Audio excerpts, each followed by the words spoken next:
এত টাকা পয়সা জমিয়ে জীবনে কি করব যদি জীবনটাকে উপভোগই করতে না পারি। হ্যালো, আসসালামু আলাইকুম গাইস, ডেইলি ব্লগ বাই শান্তাতে আপনাদের সবাইকে স্বাগতম। তো সবাই কেমন আছেন? আলহামদুলিল্লাহ আমি ভালো আছি। তো গাইস দেখুন আমরা কোথায় চলে এসেছি বেড়াতে। আজ আমরা বেড়াতে একা আসিনি, পরিবারের সবাইকে নিয়ে আমরা বেড়াতে এসেছি সপরিবারে। এত টাকা পয়সা জমিয়ে কি হবে যদি জীবনটাকে উপভোগ করতে না পারি। 60-70 বয়সে অনেক টাকার মালিক হব, কিন্তু 25 বছরের সময়টাতে যে এতটা আবেগ, সেই আবেগটা কোথায় পাবো তখন? শেষ বয়সে এত টাকার মালিক হলেও তখন আর এখনের মতন এই আনন্দটা আমি খুঁজে পাবো না। তাই টাকা পয়সার কথা চিন্তা না করে চলে আসলাম জাফলংয়ে। জীবনে আনন্দটাই বড়। তো সেদিন আমরা 15 সিটের একটা গাড়ি ভাড়া করি। তারপর আমাদের পরিবারের 9 জন সদস্য আমরা রওনা হই জাফলংয়ের উদ্দেশ্যে। সেদিন আমরা এতটাই মজা করেছি যে বলে শেষ করা যাবে না। আমরা 3 যা ছিলাম, তারা 3 ভাই ছিল, মা বাবা ছিল, বাচ্চারা ছিল। ফ্যামিলির সবাইকে নিয়ে এভাবে ঘুরতে যাওয়ার আনন্দই আলাদা। আমরা যারা গৃহিণী আছি তারা সারাক্ষণ সংসারের কাজে ব্যস্ত থাকতে থাকতে এক সময় বোর হয়ে যায়। তখন মন ভালো করার জন্য আমরা অবসর সময় পেলে যদি এভাবে ঘুরতে আসি, তাহলে আমাদের সবার মন ভালো হয়ে যাবে। অনেকে আছে যারা বৃদ্ধ মা বাবাকে সাথে নিতে চান না, কিন্তু তাদেরও তো মনে হয় যে ঘুরে আসলে তাদের মনটাও ভালো হবে। তারাও তো সর্বক্ষণ ঘরে বসে থাকতে থাকতে তারাও বোর হয়ে যায়। বাচ্চাদের সাথে, নাতি নাতনিদের সাথে খেলাধুলা করলে, নতুন একটা পরিবেশ দেখলে তাদের মনটাও তো ভালো হয়। এজন্য তাদেরকেও সাথে নিয়ে যাওয়ার চেষ্টা করবেন। আমরা আমাদের শ্বশুর শাশুড়িকে সাথে করে নিয়ে যাই। তারা এতটাই আনন্দ পেয়েছে, সর্বক্ষণ তাদের মুখে হাসি। নাতি নাতনিদের সাথে দুষ্টুমি, ছেলেদের সাথে, বউদের সাথে কত মজাই না করছিল। সেদিনের আনন্দটা আমরা কোনোদিনই ভুলতে পারবো না।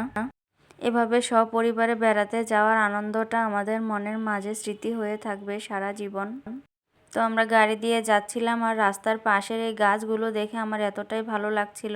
সারি সারি গাছ লাগানো, তো আমি এটার একটু ভিডিও করে নিলাম।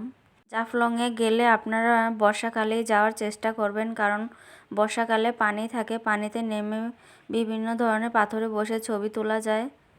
এই জায়গাটা ছিল জাফলং জিরো পয়েন্ট।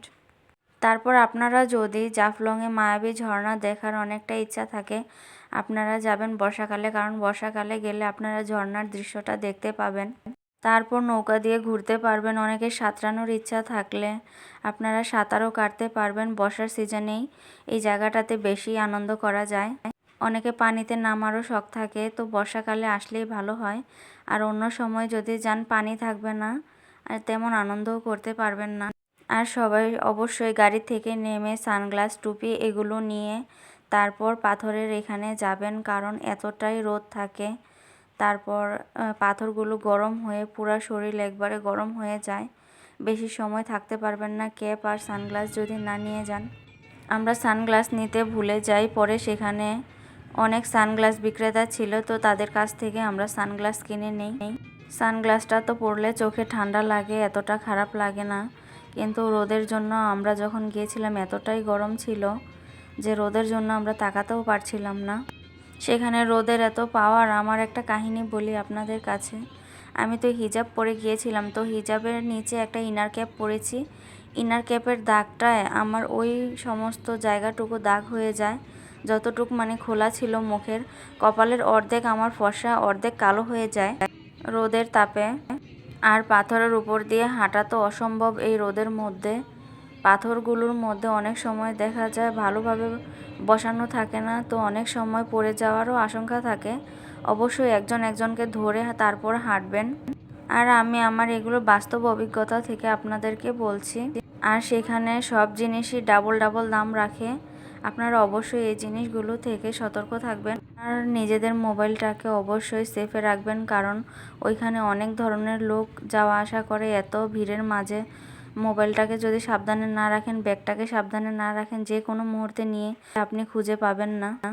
আমরা যখন পাথরের কাছে যাব তখন সিঁড়ি দিয়ে নামছিলাম, তখন তো ক্লান্তিটা কমই লাগছিল, তবে রোদে মাথা একদম গরম হয়ে যাচ্ছিল। আর মানুষের ভিড়ে আপনি যে তাড়াতাড়ি করে নামবেন সেই ব্যবস্থা নেই।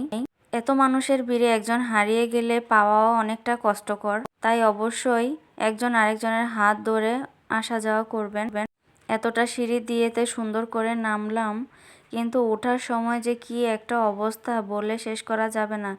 এতটাই কষ্ট, মনে হয় যে পা ভেঙে পড়ে যাবে। পা আর চলছিল না, তো আপনাদের ভাইয়া আমাকে টেনে টেনে তুলেছে। আমি তো আর যেতে চাচ্ছিলাম না অর্ধেক যাওয়ার পর। সিঁড়ি দিয়ে উঠতে গিয়ে আমাদের গলাটা এতটাই শুকিয়ে যায় রোদের তাপে, তখন আমরা আইসক্রিম কিনে খাই। তারপর এক বড়ইওয়ালা মামাকে দেখলাম বড়ই বিক্রি করছে, তারপর বড়ই খেলাম। বড়িটা খেতে এতটা মজা লেগেছে রোদের মাঝে। তারপর আমরা পাথরে বসে কয়েকটা ছবি তুলি। ছবি তুলে তারপর আমরা চলে আসি, কারণ মা বাবাকে বসিয়ে রেখে গিয়েছিলাম একটা রেস্টুরেন্টে। মা বাবা তো এদিক দিয়ে সিঁড়ি দিয়েও নামতে পারবে না, তারপর পাথরের উপর দিয়েও হাঁটা অসম্ভব। তারপর আমরা ব্রাহ্মণবাড়িয়ার একটা রেস্টুরেন্ট এখানে, তো সেই রেস্টুরেন্টে বসে আমরা খাবার খাই সবাই মিলে। আমরা সকাল 7টায় জাফলংয়ের উদ্দেশ্যে রওনা হয়েছিলাম। তো এত সকালবেলা কারোরই তেমন খাওয়া হয়নি, তো এখানে এসে আমরা সবাই মিলে একসাথে খাবার খেলাম। হাঁটার পর তো ক্ষুধা আরও বেড়ে যায়, আর খাবার খেতে এত ভালো লাগছিল। দেখেন, আমরা যখন গিয়েছিলাম তখন পাথরের গায়ে পানিই নেই, একদম শুকনা। পায়ের কাছে অল্প একটু পানি ছিল, তো সেটা দিয়েই আমরা একটু দুষ্টুমি করছিলাম। তো আমার মেজো যা বলছিল যে পানিতে নামি চলো। মায়াবী ঝর্ণার কাছে ওইখানে অনেকেই পানিতে নেমে গোসল করছিল, কিন্তু তেমন পানি নেই, অল্প পানি। তো সেই কারণে আমরা আর পানিতে নামিনি। তো অনেকটাই মজা করেছি। তো আমাদের ভিডিওটি আপনাদের কেমন লেগেছে অবশ্যই আমাদেরকে কমেন্ট করে জানাবেন। সবাইকে ধন্যবাদ আমাদের সম্পূর্ণ ভিডিওটি দেখার জন্য। আসসালামু আলাইকুম।